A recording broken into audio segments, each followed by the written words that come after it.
Olá, tudo bem? Seja bem-vindo ao projeto Conexão Cultural 4 do Governo do Estado do Maranhão, por intermédio da Secretaria de Estado de Cultura, baseado na Lei Aldir Blanc. Agora eu vou fazer a narrativa de um conto de minha autoria chamado Decepção Alvissareira. Isso já é um paradoxo, né? Como é que a decepção é algo ruim e a alvissareira é algo bom? Como é que algo ruim e bom podem estar juntos ao mesmo tempo? Mas é só a gente lembrar aquele velho ditado que há males que vêm para o bem. Então é baseado um pouco nessa filosofia de há coisas que são ruins, que a gente pensa que é ruim, mas acaba se tornando em algo bom, é que se torna, é o pano de fundo do conto Decepção Alvissareira, né? Conta a história de Guterres, que era um funcionário público, foi morar em outra cidade e lá acabou se envolvendo num relacionamento extraconjugal, né? É bem interessante a história e eu espero que vocês gostem. Então, vamos começar. Decepção Alvissareira. Guterres era nome de guerra, do tempo em que serviu as Forças Armadas e acabou sendo adotado por ele, pelos amigos, pela família. Ninguém mais o conhecia por Murilo. Ele trabalhava na Secretaria de Fazenda Estadual da Bahia e fora promovido para chefiar o posto fiscal de Vitória da Conquista, a 510 quilômetros de Salvador, onde ele morava. A princípio, Guterres pensou em recusar a indicação, uma vez que só nos fins de semana poderia ver a família. A família era composta da esposa e 2 filhos, Robert, de 17, e Manuela, de 14. Mas a comissão do cargo era muito vantajosa, quase dobrando o seu salário. Ele pensou em que poderia ficar 2 anos comandando o posto e com esse dinheiro a mais que ia entrar, ele poderia fazer um pé de meia para finalmente viajar naquele tão sonhado cruzeiro internacional de 2 semanas que ele prometera à esposa nas bodas de porcelana. Era sonho de ambos conhecer a Europa de navio, o que soa mais romântico para o casal, que estavam juntos havia mais de 25 anos, contabilizando namoro, noivado e casamento. Quando soube da finalidade do esforço do marido de ir viver longe da família naquele fim de mundo, segundo ela mesma dizia, Neide concordou, com algumas ressalvas. Guterres era adepto de umas cervejinhas e, vez por outra, convidava os amigos para um dominó, regado a uma boa cerveja, claro.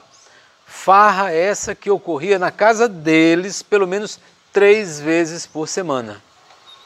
Ela temia que o hábito continuasse, mas jogar e beber com quem? Onde? Quando? Mulher tem 6º sentido, tem 7º, tem 8º. Bem, ocorre que 1 semana depois da indicação, Guterres se apresentou no distante posto fiscal de Vitória da Conquista. É claro que ele já era esperado por lá, porque haveria mudança, haveria troca de comando. Quem o estava aguardando era José Antônio, o chefe do posto, que estava se aposentando após 37 anos de serviço. O primeiro dia no posto fiscal de Vitória foi muito atarefado, porque ele tinha que se ambientar às rotinas do lugar. E o camarada que estava se aposentando queria passar-lhe todas as informações em um único dia, porque seria sua última tarefa da vida laboral na Secretaria de Fazenda da Bahia. A Secretaria havia alugado um apartamento mobiliado para Guterres. E ele teria um carro oficial à sua disposição. Regalias que ele sempre criticara quando o beneficiado era algum superior na hierarquia, mas que naquele momento lhe pareciam justificadas para alguém, ou seja, ele mesmo, né? Alguém que saiu de sua cidade, que ia ficar longe da família e dos amigos a serviço da secretaria. Meus amigos, mel na boca dos outros é vinagre. Era a primeira segunda-feira de muitas. Ele decidiu passar 2 anos lá. E ao término das exaustivas explanações, depois que José Antônio tinha explicado tudo para ele, ele saiu de lá tão atarantado, tão cheio de informações na cabeça, que foi diretamente para o apartamento, cuja geladeira estava repleta de atmosfera gelada, não havia nada. Então ele decidiu até ir à varanda do apartamento. Ficou olhando a cidade lá do último andar. E de longe ele avistou uma lanchonete que ficava a 2 esquinas do prédio. Então ele tomou um banho, vestiu uma bermuda, uma camiseta t-shirt e de chinelo mesmo foi até a Super Lanches, que na verdade era uma pequena conveniência. Havia padaria, frutaria, lanchonete, adivinhem, e bar. Assim que ele entrou no estabelecimento, chamou-lhe a atenção o congelador com porta de vidro onde estavam acondicionadas latas de refrigerante e cerveja, inclusive da sua marca favorita. Não deu outra. Comeu um hambúrguer com um suco de laranja e levou um fardo com 12 latinhas geladas de Antártica para inaugurar a Electrolux. Ainda eram 19h25 e ele, já saciado da fome, deitado na cama de casal do único quarto da kitnet, ligou para a esposa, Neide.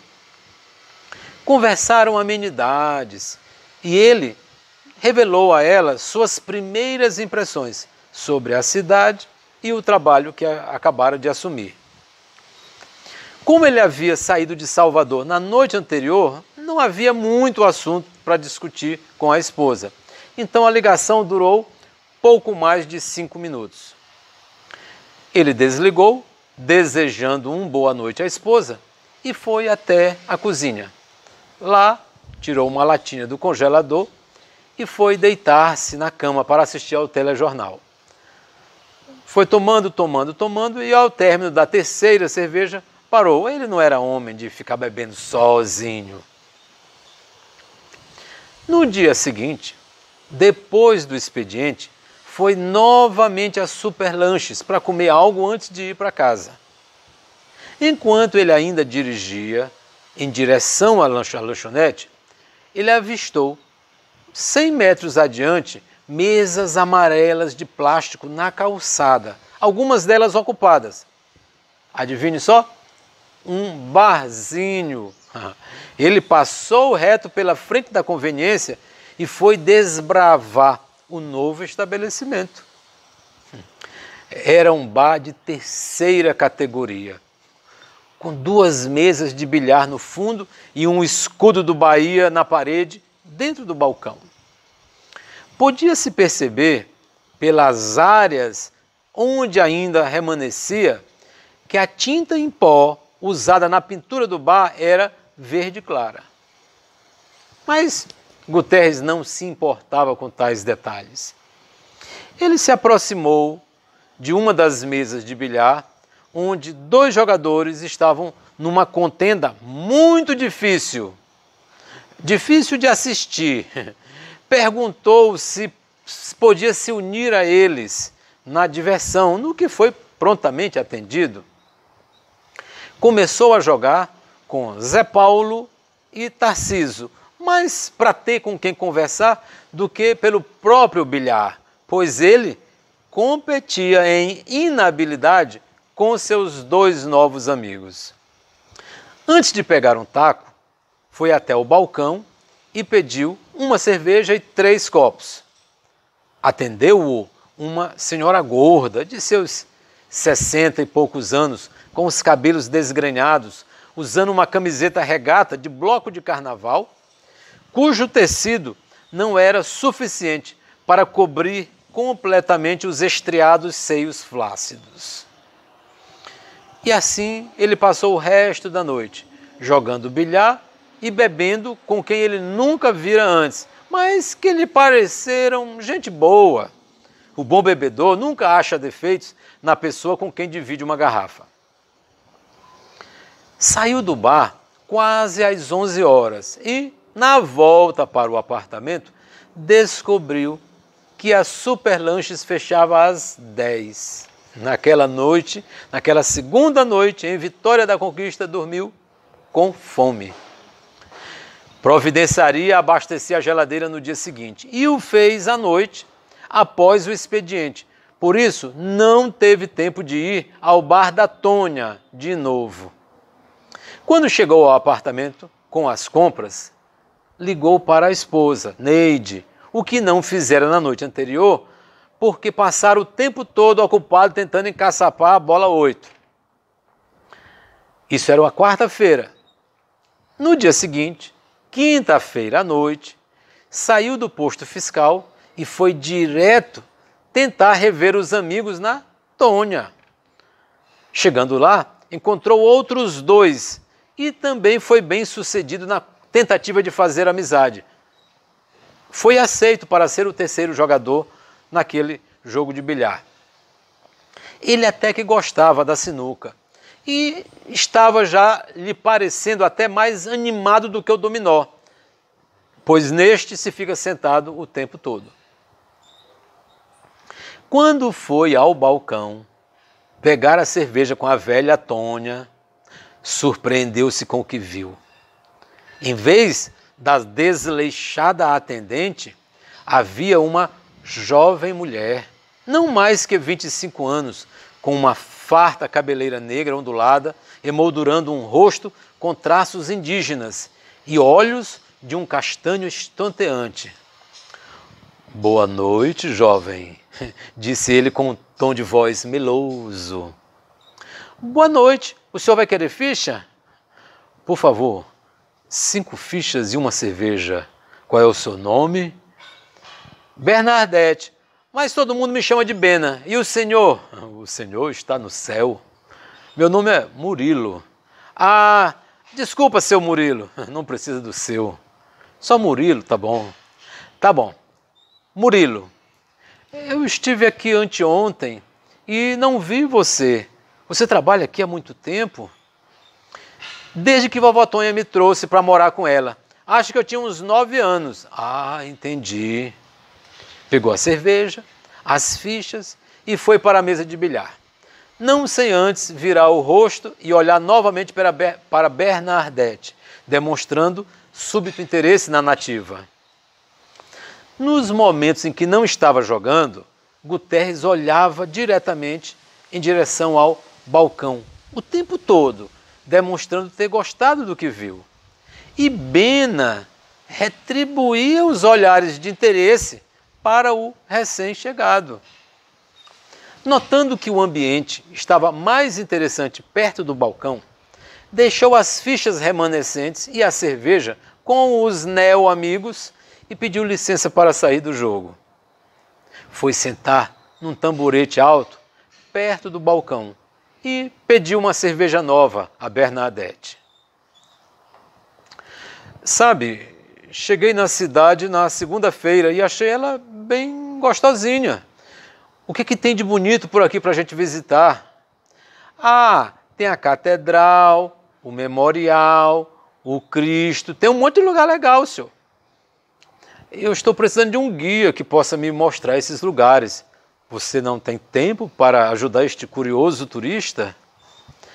Com prazer, mas só tenho tempo de manhã, quando o bar está fechado. A gente abre às 4 da tarde. E o senhor, quer dizer, você tem de estar no posto fiscal de manhã, né?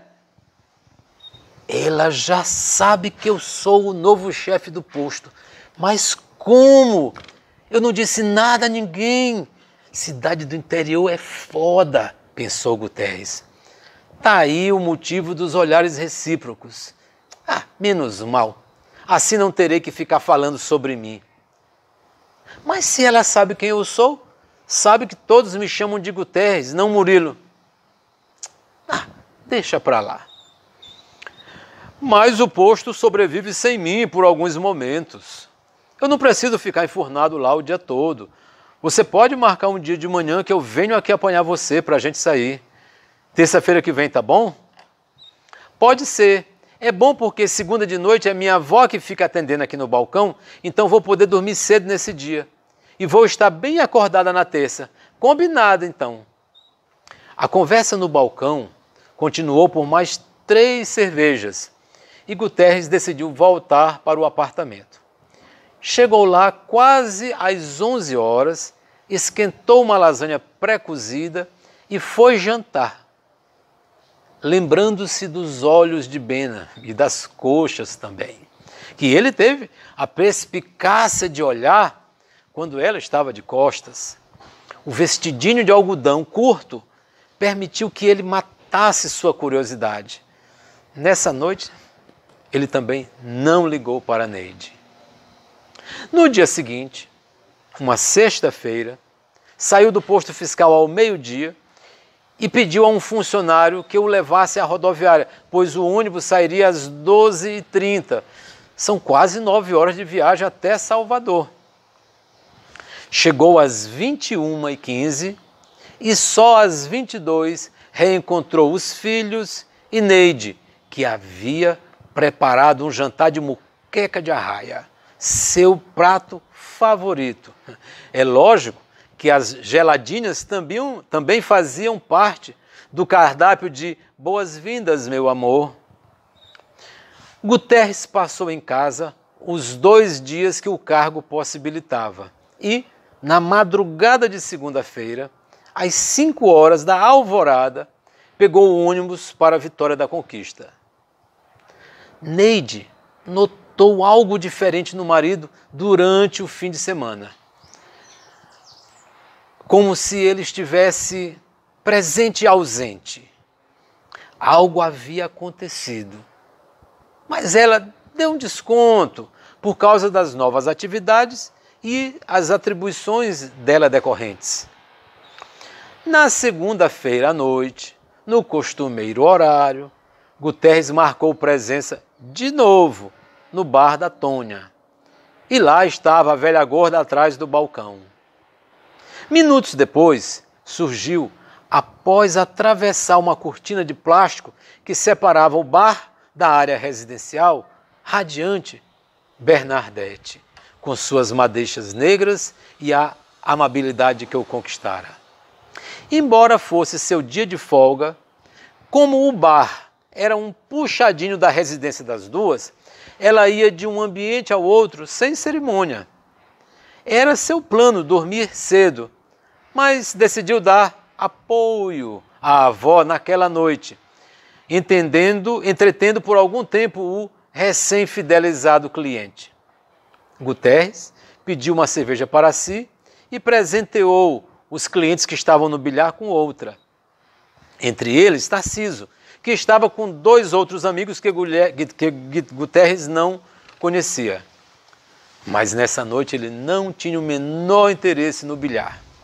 Preferiu beber sua cervejinha ao pé do balcão, porque lá o colóquio lhe interessava mais.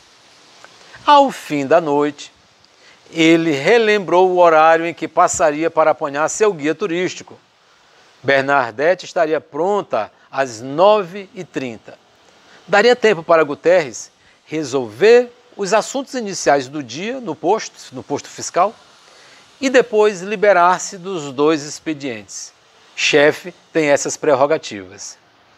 Embora nada estivesse certo, ele previa que teria uma terça-feira repleta de aventuras, dada a receptividade de Bena. Buzinou na frente da humilde casa da bela moça, exatamente às 9h13. Você sabe que chegou ao cúmulo da ansiedade quando fica ansioso até para a ansiedade passar. A casa ficava na esquina. Na parte frontal, uma pequena área livre onde eram colocadas mesas e cadeiras. Mas de tão pequena área, a Tônia precisava invadir a calçada para colocar na parte externa os 8 jogos de mesa que tinha. Ainda na frente da casa, 2 portas de rolo que eram a entrada do bar. O acesso para a área residencial era feito por uma porta lateral toscamente remendada, combinando com a feieza da parede sem reboco. Foi por essa porta que Bena saiu. Ela usava um curto vestido de chitão, de padronagem predominantemente laranja, mas de singela elegância. Quando o recheio é bom, coxinha passa por capelete. Ele saiu do carro, foi ao encontro dela, deram-se beijocas no rosto e ele abriu a porta para ela, um cavalheirismo que ela nunca presenciara antes. Ela o levou pelos principais pontos turísticos, os mais famosos da cidade, principalmente na zona urbana. Quando questionada sobre ambientes ecológicos, ela sugeriu a Serra do Periperi. Eram 11 horas quando chegaram ao Parque Ambiental. Guterres ficou deslumbrado com a beleza da natureza do lugar, mas não perdeu o foco. Num dos momentos de contemplação da natureza, forçou a situação para estarem frente a frente, a menos de 15 centímetros, o que acabou resultando no primeiro beijo do casal. Foi um beijo que já chegara atrasado, segundo Guterres segredou para Bena. Se dependesse dele, o beijo teria acontecido já naquele primeiro encontro, no bar da Tônia. Ou seja, ele estava demonstrando a ela que já tinha se apaixonado por ela num primeiro momento, a famosa paixão à primeira vista. Como ele já havia se inteirado dos lugares mais convidativos da cidade, convidou Bena para almoçar no Master, que fica afastado da cidade. Lá, eles experimentaram, além do filé ao molho madeira, uma harmoniosa química sexual. Tanto ele quanto ela terminaram a primeira experiência naquela bela cama redonda, plenamente satisfeitos.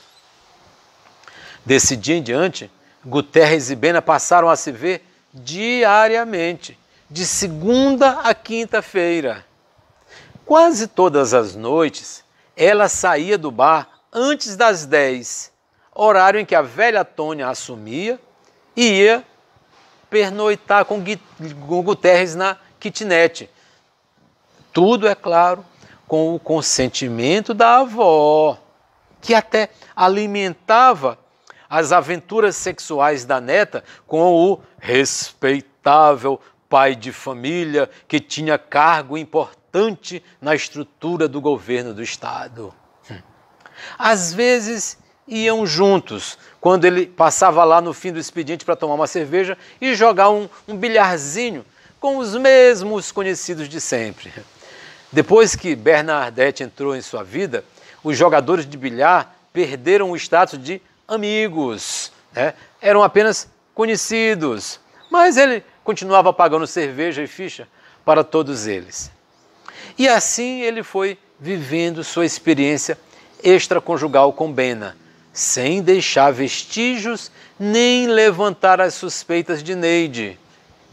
510 quilômetros de distância facilitavam tais aventuras.